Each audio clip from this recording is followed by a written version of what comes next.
कोरेहर ग्राम पंचायत के सैकड़ों किसानों ने एकजुट होकर चकबंदी निरस्त होने की उठाई आवाज। उत्तर प्रदेश सरकार किसानों के लाभ के लिए लगातार अग्रसर है, वहीं ग्रामीण क्षेत्र में किसानों के लाभ के लिए चकबंदी प्रक्रिया अपनाकर किसानों के चक एकत्र करवा रही है, जिससे किसानों की भूमि एकत्र हो सके और भूमि की देखरेख एक साथ हो सके। मामला रायबरेली सदर क्षेत्र की विकासखंड सताव की ग्राम पंचायत कोरेहर है, जहां लगातार 2 वर्षों से चकबंदी प्रक्रिया चल रही है और किसान इस प्रक्रिया से बहुत ही नाराज हैं। किसानों का आरोप है कि राजस्व विभाग के कर्मचारी गरीब किसानों से मोटी रकम की डिमांड कर रहे हैं। जो किसान रकम डिमांड पूरी नहीं कर पा रहे हैं, उनकी खेती को इधर से उधर किया जा रहा है। इसी समस्या से नाराज हजारों किसानों ने चकबंदी का विरोध प्रदर्शन किया। किसानों का कहना है कि हमारे ग्राम पंचायत में चकबंदी रोक दी जाए। रायबरेली से ब्यूरो चीफ शशिधर त्रिपाठी की रिपोर्ट। भीड़ लगाने के कारण है हमारी ग्राम सभा कोरेहर चकबंदी की प्रक्रिया आज काफ़ी दिन से चालू है, जो न्याय संगत नहीं है। हम सभी लोग किसान यहाँ पे एकत्रित हुए हैं और ये चाहते हैं कि ये जो चकबंदी की प्रक्रिया चल रही है, इसको पूर्ण रूपेण से निरस्त किया जाए। हम जितने भी किसान हैं, हम चकबंदी नहीं चाहते। इसके पहले आप लोग कहाँ थे अभी तक? अभी किसी को जो यहाँ जो सर्वे की प्रक्रिया हुई, उसमें ना तो किसी को पर्चा 5 सही तरीके से बांटा गया, ना और कोई सूचना दी गई, ना जो समिति बनी उसमें किसानों को सही से अवगत कराया गया कि उस समिति के सदस्य कौन कौन से हैं। मनमाने तरीके से अपना सारा कार्य किया गया। किसान जो है वो गरीब होता है और उसको ज़्यादा कोई जानकारी नहीं होती है। जो चकबंदी की लिखा पढ़ी होती है, जो इसका राजस्व का जो लिखा पढ़ी होती है, उसकी भाषा उसकी समझ में नहीं आती है कि उसकी खेती किसनी है।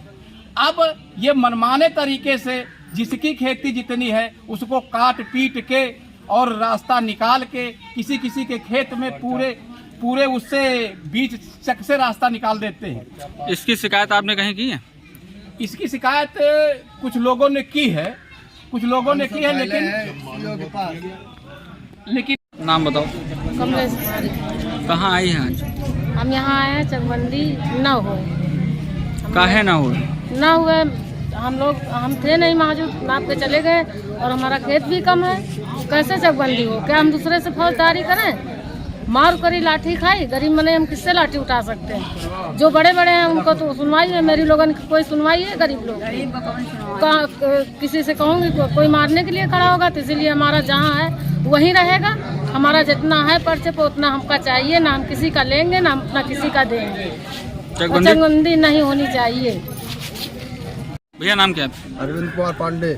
क्या कारण है आज ये जो भीड़ लगी हुई है? पर्चा 5 में किसानों को दूसरी बात लिख कर दी गई है और 23 में दूसरी बात लिख कर दी गई।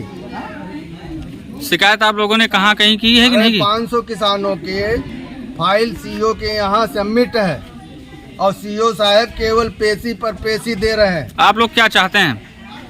हम लोग चकबंदी को निरस्त चाहते हैं, विरोध कर रहे हैं। नाम क्या भैया? उमा शंकर शुक्ला। भीड़ क्यों लगी हुई है? ये भीड़ नहीं है, ये हम सब किसानों का एक संगठन है जो यहाँ पर बुलाया गया है, इसलिए कि चकबंदी कोरेहर में बहुत दिनों से सुनाई पड़ता था चकबंदी हो रही है, लेकिन जब चकबंदी ज़मीन पे उतरी तो किसानों को बहुत दुख हुआ। तो सब किसान एकत्रित होकर चकबंदी का विरोध चाहते हैं, चकबंदी नहीं कराना चाहते हैं। यही हमारी सब लोगों की भीड़ है और यही हमारी सब लोगों की मांग है।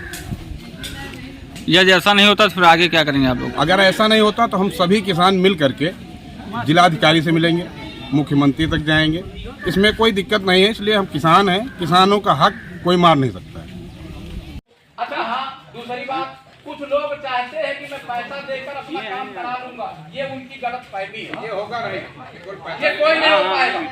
आपकी ही जमीन में आपको भर भर के बता देते कि यहाँ से आपका है, ऐसे होता है। आपके ही जमीन है और वही को बता देते हैं कि ये आपका है, और आप जब बात ले जाते हैं साहब हमारी तो कम कर पैसा देंगे, तुम्हारी जमीन तुमका देंगे, पैसा लेंगे। वही का व्यक्तिगत मामला है, वो पैसा देंगे। हम यह चाहिए कि हर गांव वाइज हस्ताक्षर अभियान चला दिया जाए, कुछ लोगों को जिम्मेदारी दे दिया जाए। एक कागज में जैसे मान लो कूटी गोपालदास है, जहाँ हम लोग बैठे, यहाँ किसी 1 या 2 आदमियों की जिम्मेदारी अपने गांव के